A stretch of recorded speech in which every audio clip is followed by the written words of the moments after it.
اعوذ باللہ من الشیطان الرجیم، بسم اللہ الرحمن الرحیم۔ جیسا کہ آپ احباب کو بخوبی اس چیز کا علم ہے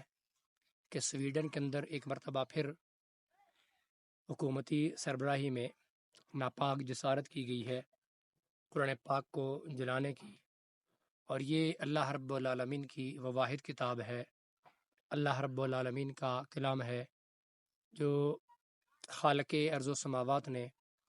حضور نبی مکرم صلی اللہ علیہ وآلہ وسلم کے سینہ مطہر کے اوپر نازل فرمایا ہے، جس قرآن کے بارے میں اللہ رب العالمین فرماتے ہیں اِنَّا عَرَضْنَا الْأَمَانَةَ عَلَى السَّمَاوَاتِ وَالْأَرْضِ وَالْجِبَالِ فَأَبَيْنَ أَن يَحْمِلْنَهَا وَأَشْفَقْنَ مِنْهَا وَحَمَلَهَا الْإِنسَانُ إِنَّهُ كَانَ ظَلُومًا جَهُولًا۔ جس قرآن کے بارے میں اللہ رب العالمین فرماتے ہیں لو انزلنا هذا القرآن على جبل لرأيته خاشعا متصدعا من خشية الله وتلك الأمثال نضربها للناس لعلهم يتفكرون۔ وہ قرآن مقدس جس قرآن کے بارے میں اللہ رب العالمین ارشاد فرماتے ہیں وَإِنَّهُ لَتَنزِيلُ رَبِّ الْعَالَمِينَ نَزَلَ بِهِ الرُّوحُ الْأَمِينُ عَلَى قَلْبِكَ لِتَكُونَ مِنَ الْمُنذِرِينَ۔ وہ قرآن مقدس جو اللہ رب العالمین نے اپنے محبوب کریم صلی اللہ علیہ وسلم کے سینہ مطہر قلب معطر کے اوپر نازل فرمایا۔ حضور نبی مکرم صلی اللہ علیہ وسلم سے پھر صحابہ کرام علیہم الرضوان نے سیکھا، صحابہ کرام سے پھر تابعین نے، تابعین سے تبع تابعین،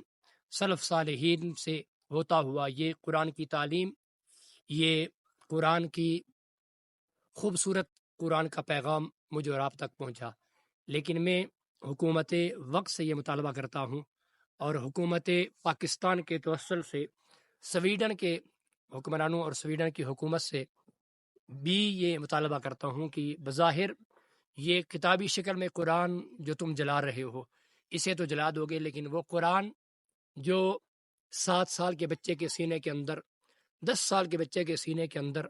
13 سال کے بچوں کے سینے کے اندر، یا ایک 70 سالہ بزرگ ہے